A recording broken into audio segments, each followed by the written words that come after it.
Hello, elementary school students across America and on United States military bases around the world.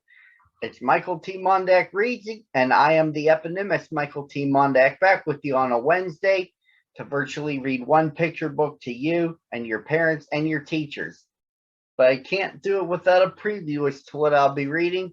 Here's that preview for this Wednesday.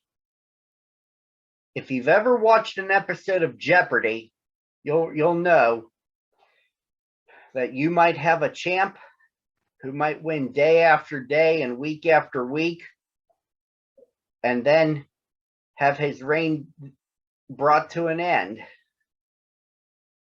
by a challenger.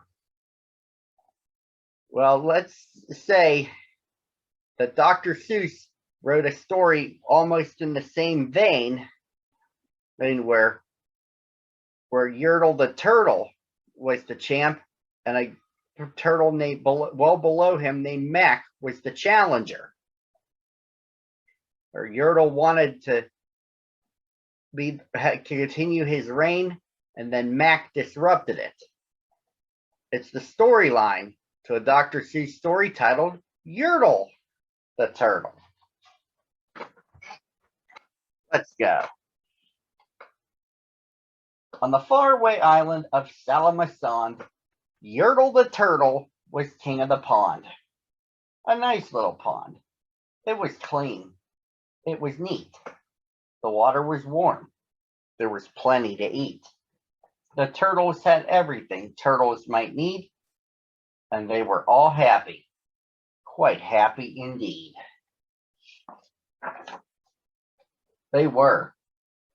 Until Yertle, the king of them all, decided the kingdom he ruled was too small. I'm ruler, said Yertle, of all that I see, but I don't see enough. That's the trouble with me. With this stone for a throne, I look down on my pond, but I cannot look down on the places beyond. The throne that I sit on is too low down. It ought to be higher, he said with a frown. If I could sit high, how much greater I'd be. What a king. I'd be the ruler of all I could see. So Yertle the Turtle King lifted his hand, and Yertle the Turtle King gave a command. He ordered 9 turtles to swim to his stone, and using these turtles, he built a new throne. He made each turtle stand on another one's back, and he piled them all up in a 9-turtle stack. And then Yertle climbed up. He sat down on the pile. What a wonderful view. He could see most a mile. All mine, Yertle cried. Oh, the things I now rule. I'm king of a cow, and I'm king of a mule. I'm king of a house, and what's more beyond that, I'm king of a blueberry bush and a cat.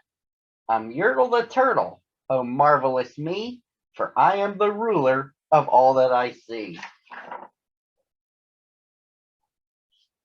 And all throughout that morning, he sat there up high, saying over and over, a great king am I, until along at about noon. Then he heard a faint sigh. What's that? Snapped the king. And he looked down the stack, and he saw at the bottom a turtle named Mac, just a part of this throne. And this plain little turtle looked up and he said, beg your pardon, King Yertle. I've pains in my back and my shoulders and knees. How long must we stand here, your majesty, please? Silence! The king of the turtles barked back. I'm king, and you're only a turtle named Mac.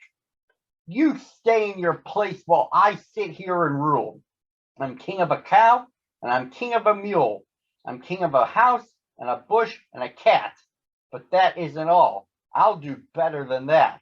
My throne shall be higher, his royal voice thundered. So pile up more turtles. I want about 200.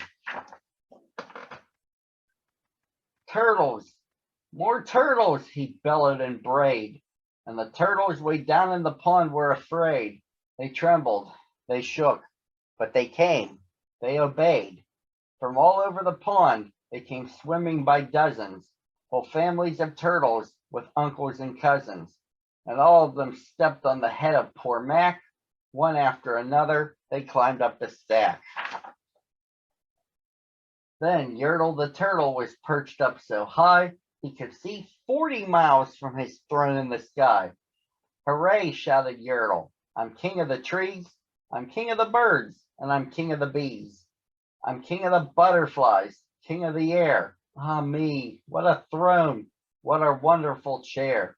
I'm Yertle the Turtle, oh marvelous me, for I am the ruler of all that I see.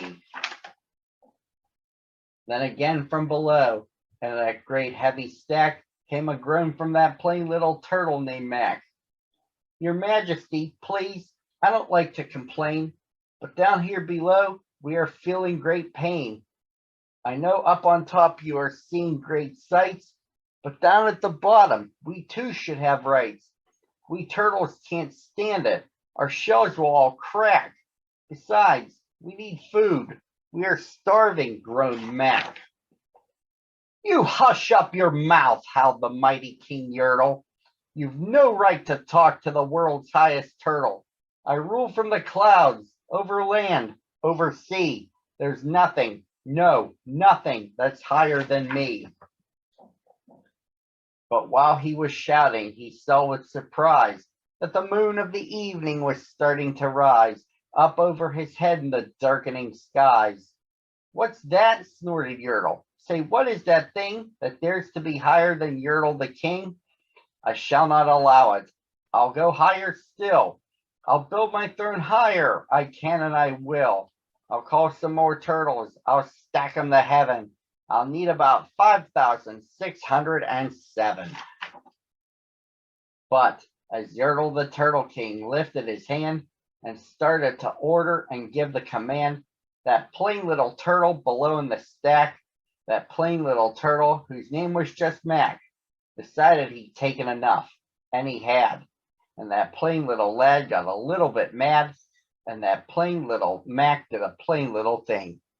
He burped, and these burps shook the throne of the king. And Yertle the Turtle, the king of the trees, the king of the air and the birds and the bees, the king of a house and a cow and a mule, well, that was the end of the Turtle King's rule. For Yertle, the king of Osala Masan, fell off his high throne and fell plunk in the mud. And today the great Yertle, that marvelous he, is king of the mud. That is all he can see. And the turtles, of course, well, the turtles are free, as turtles and maybe all creatures should be. And that, boys and girls, ends the story. Join me again tomorrow at the same time on the same channel, where I'll have another one for you, your teachers, and your siblings. Ta-ta for now.